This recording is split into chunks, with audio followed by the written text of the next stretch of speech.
Good morning, students. Today we are going to start our learning chapter second, animals and their food.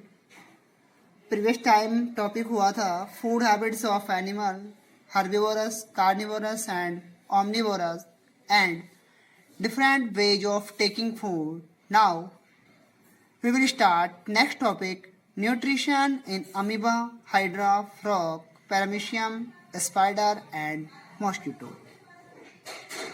An amoeba is a unicellular organism. Unicellular means होती है जिसमें body differentiate नहीं होती है, different functions के लिए body के different organ नहीं होते हैं. ऐसे ऑर्गेनिज्म यूनिसेलुलर ऑर्गेनिज्म में इंक्लूड होते हैं. It has a false feet known as pseudopodia. इसमें फॉल्स फिट होते हैं यानी कि परमानेंट फिट नहीं होते हैं. सूडोपोडिया होते हैं. Pseudo means false, podia means feet, which it uses to engulf food particles, जो कि इनगल्फ करते हैं फूड पार्टिकल्स को, निगलते हैं. अभी इसकी स्ट्रक्चर हमें नेक्स्ट पेज पे देखेंगे.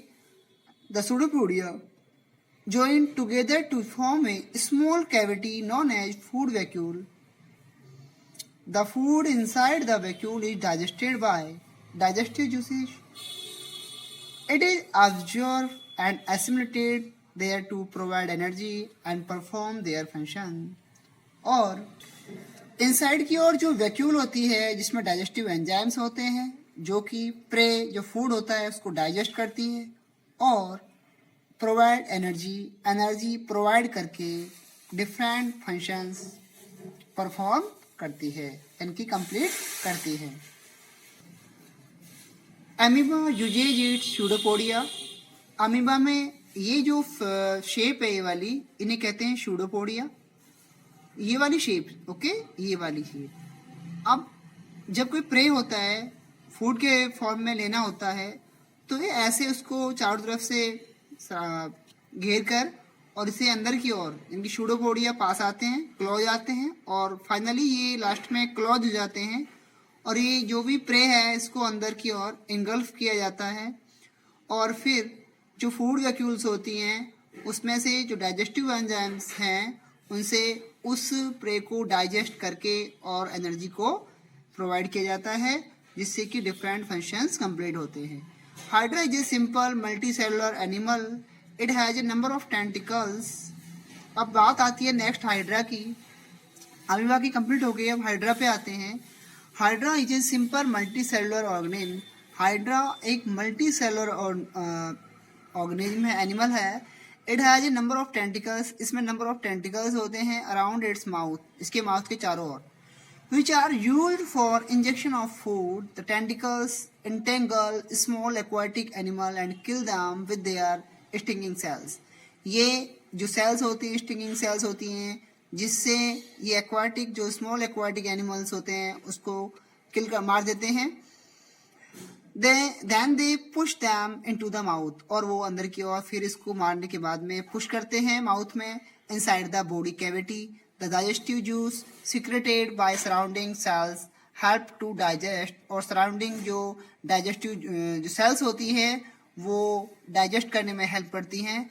This is then absorbed through the cavity walls and assimilated in the cells.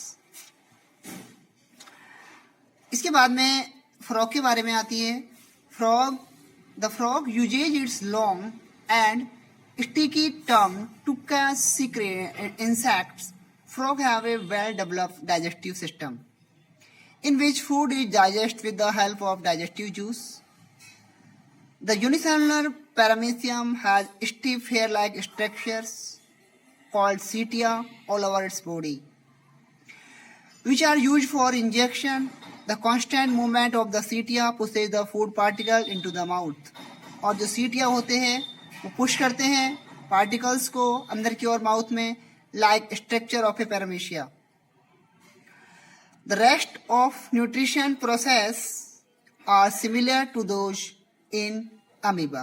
तो इसका जो न्यूट्रिशन प्रोसेस है सिमिलर होता है अमीबा के, क्योंकि ये जो पैरामीशियम है ये भी यूनिसेलुलर ऑर्गेनिज्म होता है, यानी कि बॉडी डिफ्रेंशिएट नहीं होती है डिफरेंट डिफरेंट फंक्शंस के लिए।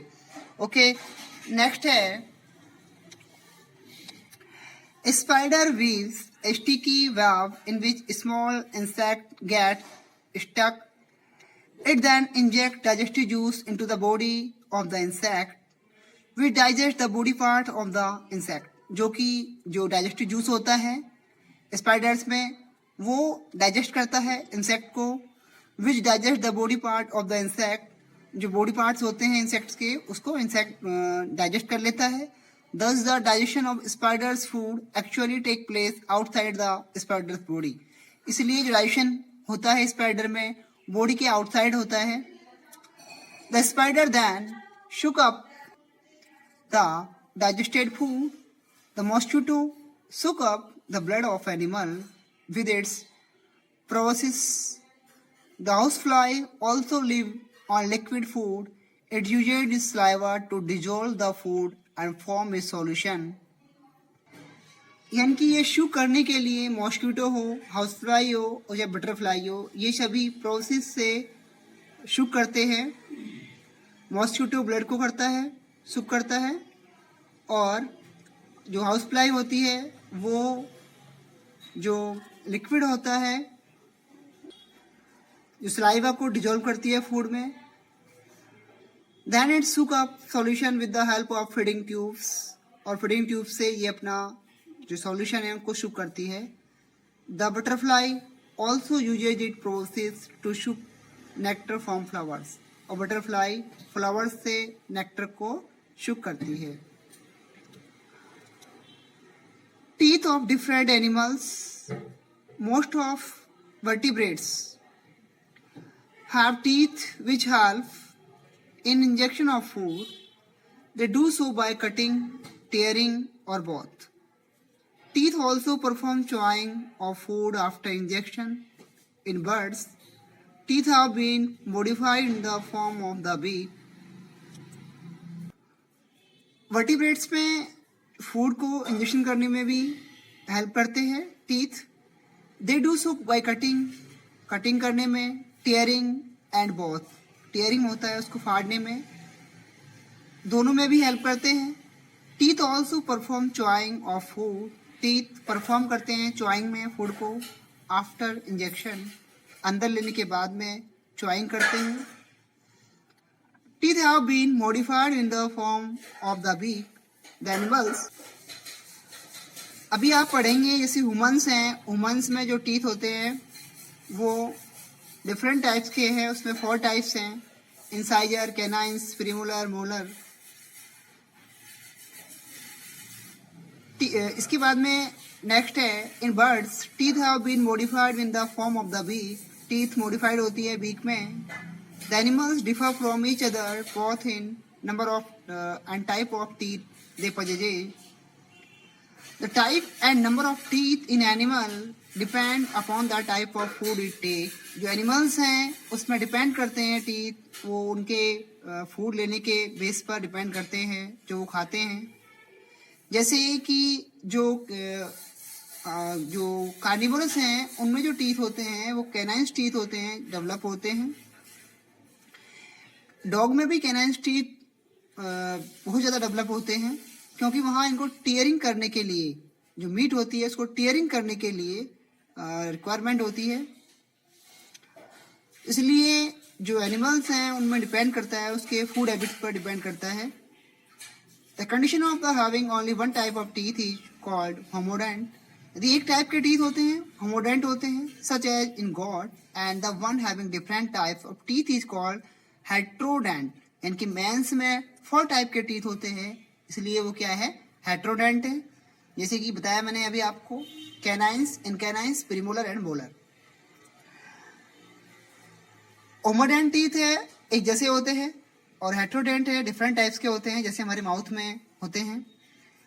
Herbivores such as deer, giraffe, camel and cattle have specialised jaw and teeth that help in digestion. Their molars have broad surface for grinding grass and leaf into small pieces. They have no upper incisor or canines. इसके बाद में there molars है broad surface for grinding grass and leave into small pieces. जो molar teeth होते हैं वो grinding करने में ग्रास को और स्मॉल पीसेज में उनको डिवाइडेशन करने में हेल्प करते हैं। They have no upper incisor और कैनाइंस। इसमें कोई भी अपर टीथ इंसाइजर नहीं होते हैं। There is a large space between the incisor and the molar to allow the tongue to mix food thoroughly with saliva। जो स्पेस होता है किसके बीच में, इंसाइजर और मोलर के बीच में, वो टंग को फूड में सलाइवा को मिक्स करने में हेल्प करता है। Carnivorous have a strong jaw for capturing and tearing prey. Carnivores में स्ट्रॉन्ग जॉ होता है कैप्चरिंग पकड़ने के लिए और जो प्रे को टीयरिंग फाड़ने के लिए उनके बॉडी को। They have incisors for biting, long canines for seizing prey and pair of specialised premolars and molar called carnassials for slicking up the flesh into chunks। इसमें कैनाइन्स टीथ हैं ये वाले, देखिए कितने डेवलप हैं। ये है observe the incisor and the canines of a cat. Cat के भी देखें आप। In human beings as in other animals the teeth help in breaking food into pieces by cutting and chewing and make it digestible. Human beings में भी जो teeth होते हैं वो हेल्प करते हैं तोड़ने के लिए, फूड को पार्टिकल्स में डिवाइड करने के लिए, कटिंग के लिए, च्यूइंग के लिए, और वो फिर बाद में डाइजेस्टेबल फॉर्म में आ जाता है। नहीं तो सीधा ही हम खाना अगर जाएगा हमारे डाइजेस्ट सिस्टम में तो वो पॉसिबल नहीं है उसका डाइजेशन होना। तो सबसे पहले हमारे माउथ में जो टीथ है वो इस कंडीशन में लाते हैं फूड को कि वो डाइजेस्टिबल कंडीशन में जाए, उसके बाद में उसका डाइजेशन होता है। Did you know at the time of birth an infant had no teeth, after 6 months और so milk teeth appear at the centre of the lower jaw. इनकी जब बच्चा जन्म लेता है तो उसमें इन्फेंट में, शिशु में कोई टीथ नहीं होते हैं। 6 month बाद में टीथ आते हैं और उसके सबसे पहले जो टीथ आते हैं वो सेंटर पार्ट में आते हैं, लोअर जाके। Okay, thank you. Next time हमारा जो टॉपिक है वो टीथ ऑफ ह्यूमन बीइंग्स होगा।